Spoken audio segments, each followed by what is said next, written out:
this move we call the hook sweep. And when we say hook sweep, what we're referring to is the use of our feet, and we call our feet our hooks when we put that foot in. So there's two parts to the hook. The most basic part that we think about is when we are in dorsiflexion, that is our toes are pulled toward our knee. This is the hooking part, this top part of my foot.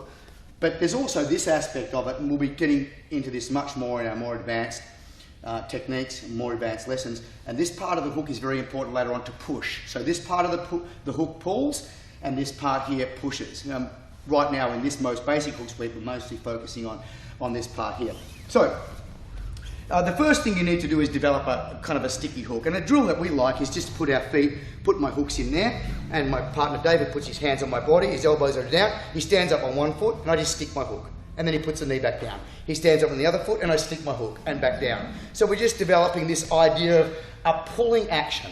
As opposed to if he does that again, and I kick my leg, see I straighten it, he's coming off my hook onto the mat. So it's not a straightening out of our leg, which is very natural. It's a pulling action, so it's mainly hip flexor, not quads. So he lifts up that leg, and I'm sticking it. I'm even able to lift him up and teeter him over. So we go back to our basic sweep. We're starting here. I've got my grips. I've got a deep grip on the collar. I've got the grip on his arm. When he stands up on his foot, what I'm going to do is undo my feet, turn right on my side, pull my heel back to my butt, then rotate my hip to get my hook in. I could have perhaps just pulled it back to put it in. The problem with doing that is, if he had his hand under my leg already, and I did that, that would give him the pass.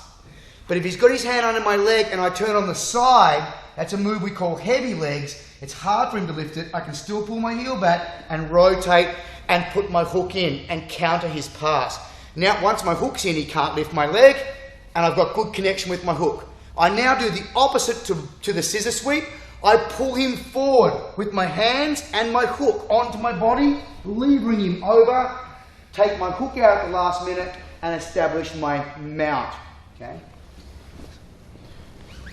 Once again, he stands up, hip goes out, hook is locked in, pull him forward, hook is still stuck there. I didn't kick him off the hook until I'm on the mount, and then take it out the last minute. Okay? Another way to make this happen, if he doesn't stand up on his leg, is just to open my legs, move back, feet in the hips, just like we did with our scissor sweep, pull him away. I've made lots of space, and now my feet are on his hips. So if you look at my feet there, they're just in David's hips, heels in, toes out, and we have what's called a basic open guard. I take my right foot and I just put my hook inside. Okay, other foot can be here, pushing, just like the scissor sweep, pulling forward, lifting up with my hook, and mounting on top. We call that our basic hooking sweep.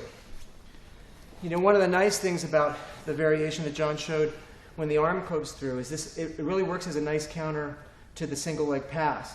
Because if I know his goal is to be opening my legs and putting that arm underneath, and he's succeeding, my plan B now can be to make the hip move and lock him down. Even if I can't get the sweep, I've just shut this down and now I'm threatening John for the triangle. So it's a great habit independent of the sweep. In fact, when I was back in the late 80s, when I was first training back in Brazil in 87, because they didn't speak the language, I actually thought that was what I was learning. I thought this is the counter to the basic pass. I didn't even know what a sweep was.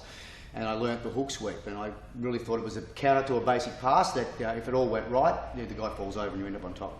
So I think one of the nice things about this move and why it works, and this would go also with its sort of companion move, which is the scissor sweep, is it's teaching you to get your hips alive.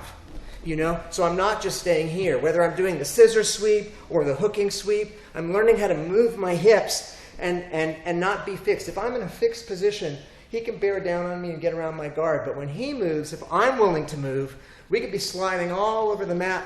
He could be trying to advance his position, but so long as I'm willing to move like a wet fish on the deck of a ship, it's going to be very hard for him to pin me down. And that's a great guard skill.